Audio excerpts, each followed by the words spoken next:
저희가 함께 볼 하나님의 말씀은 마가복음 1장 9절에서 13절입니다. 마가복음 1장 9절에서 13절. 하나님께서는 하나님의 계획에 따라 이 땅에 세례 요한과 예수 그리스도를 보내셨습니다. 그리고 때가 되자 세례 요한과 예수 그리스도는 자신들의 사역을 시작하십니다. 말씀을 따라 시작하십니다. 오늘 본문은 예수 그리스도께서 그 첫 사역을 시작하시는 장면이 나옵니다. 예수님의 첫 사역은 무엇이었을까요? 오늘 본문에 보니까 예수님의 첫 사역은 세례 요한에게 세례를 받는 것이었습니다. 예수님의 첫 사역의 준비를 세례 요한에게 세례를 받으심으로 시작하신 겁니다. 어떻게 예수님께서 세례 요한에게 세례를 받으실 수 있습니까? 오히려 세례 요한이 예수님께 세례를 받아야 되는 거 아닙니까? 그러나 주님은 겸손히 무릎을 꿇고 세례 요한에게 세례를 받습니다. 그분이 누구십니까? 하나님의 아들 아닙니까? 하나님의 본체 아닙니까? 그분 자체가 하나님이시잖아요. 이스라엘 사람들은 여호와의 이름을 부르는 것조차 심히 두려워했습니다. 그래서 성경을 필사할 때, 즉 파피루스라는 종이나 양피지에다가 이제 필사를 하게 될 때 열심히 성경을 이제 필사하다가 원본에서 이제 사본을 만드는 거예요. 그 작업을 할 때 여호와라는 이름이 나오면 잠시 목욕 제기를 했다고 그래요. 그리고 나서 여호와의 이름을 부르지도 쓰지도 못하고 공란으로 남겨둔 채 그 다음 말들을 이어갔다고 그래요. 그래서 분명 여호와라고 모세에게 이름을 알려주셨지만 오늘날도 정확한 발음이 무엇인지 확실하지 않다고 그래요. 야훼가 맞는지 또 여호와라는 이름이 맞는지 아직까지도 논란의 대상이 되고 있습니다.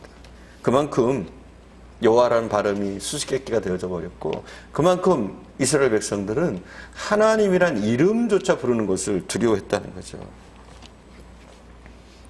그렇게 경외했던, 그렇게 두렵고 떨림으로 대했던 하나님의 본체이신 예수님께서 세례 요한에게 회개의 세례를 겸손히 받으십니다. 예수께서 세례를 받으신 이유가 뭡니까?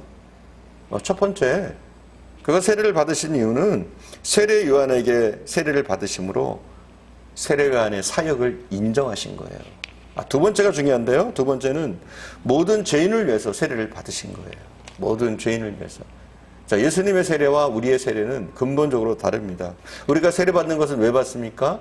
죄사함을 받으려는 세례예요. 그럼 예수님의 세례는 뭡니까?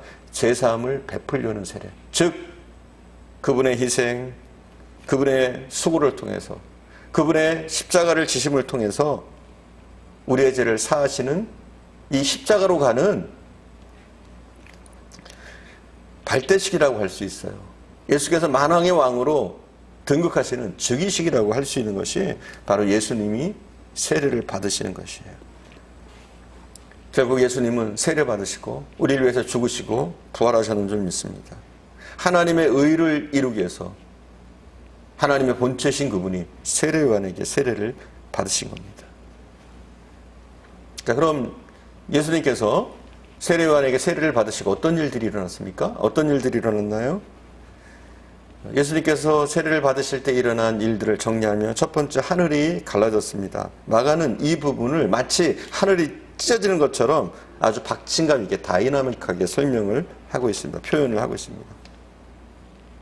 이 모든 것이 사람들이 볼 수 있도록 임하신 삼위일체를 보여주시는 대표적인 장면이에요. 삼위일체가 사람들이 눈에 보이도록 임하시는 대표적인 장면이 바로 이 구절이란 말이죠.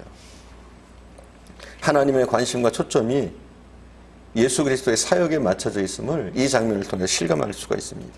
또 일어나는 현상이 뭐예요? 성령이 비둘기처럼 임했다. 성령이 비둘기같이 내려오셨다. 또 하나가 있죠? 하늘에서 소리가 있었습니다. 하늘의 소리는 뭐예요? 너는 내 사랑하는 아들이다. 내가 너를 기뻐하노라 하는 하나님의 음성이었습니다. 종합해 보면 세례를 받으신 후에 예수님은 성령으로 충만해지셨습니다. 하나님이신 예수님도 공생의 시작을 성령 충만으로 시작하고 계십니다.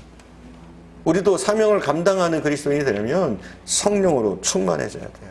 성령으로 충만해질 때 능력 있는 그리스도인이 될 수 있습니다. 성령 충만을 받으면 우리에게 하나님의 음성이 들리기 시작합니다. 우리 신앙생활을 하면서 하나님의 음성을 듣는다. 이것보다 대단한 축복이 드물지요. 우리가 실제로 하나님의 음성을 듣기도 합니다. 하지만 이렇게 실제적인 보이스로 하나님의 음성을 듣는 것은 평생에 몇 번 되지 않습니다. 아니, 평생 동안 한 번도 들을 수 없을 수도 있습니다. 그러나 하나님 말씀하십니다. 말씀을 통해서, 때로는 설교를 통해서, 우리의 꿈을 통해서, 마음의 감동을 통해서, 환경을 통해서, 우리 주변의 사람들을 통해서, 여러 가지 경로를 통해서 하나님은 말씀하십니다. 그런데 우리가 평상시에는 잘 못 들어요. 하지만 성령으로 충만해지면 이렇게 여러 경로를 통해서 말씀하시는 하나님의 말씀이 들리기 시작합니다. 우리가 하나님의 뜻과 의지를 알고 성령을 쫓아 그 말씀에 따라 순종하기만 하면 우리는 축복의 사람이 되어지고 우리는 진정한 성공자가 되어줄 수 있는 줄 믿습니다. 그래서 우리 크리스찬들이 더욱더 크리스찬다워지려면 성령의 충만이 필요합니다. 또 성령으로 충만해지면 예수님처럼 시험을 이길 힘을 얻게 됩니다. 여러분, 성령으로 충만해졌다고 우리에게 시험이 없는 게 아니에요. 성령으로 충만해졌다고 그때부터 막 축복이 쏟아지는 게 아닙니다. 오히려 성령으로 충만해지신 예수님은 어떻게 되셨어요? 사단에게 이끌려서 광야로 가서 시험을 당하십니다. 혹독한 시험을 받습니다. 오히려 사탄의 공격이 더 심해질 수 있어요. 우리도 성령 충만 받을 때. 우리가 성령 충만 받을 때 모든 것이 끝났다가 아니에요.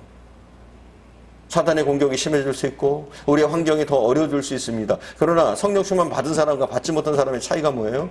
이겨낼 힘이 있는 거예요. 어려움을 겪더라도, 힘든 일을 겪더라도, 고난을 겪더라도, 시험에 들더라도 그것을 이겨낼 수 있는 힘이 있는 거죠. 사랑하는 여러분, 우리가 성령으로 충만해지면 시험을 이길 힘을 얻게 되고 우리가 시험을 통과하게 될 때 우리에게 하나님 주신 능력과 권세가 임하시는 줄 믿습니다. 본문 13절 한번 살펴볼까요? 본문 13절, 우리 함께 13절을 함께 봉독하겠습니다. 함께. 광야에서 40일을 계시면서 사탄에게 시험을 받으시며 들짐승과 함께 계시니 천사들이 수종 들더라. 어떤 현상이 생겨요? 천사들이 수종 들더라는 거예요. 여러분, 그렇습니다. 힘들고 어렵고 시험의 과정이 있지만 결국은 어떻게 됩니까? 승리합니다. 천사들이 수종듭니다. 말씀처럼 고난과 시험과 환난 중에도 하나님은 결국 예수님을 승리자로 만드셨습니다. 우리에게도 마찬가지입니다. 우리가 성령 충만해져도 여러 가지 시험과 어려움을 당할 수 있습니다.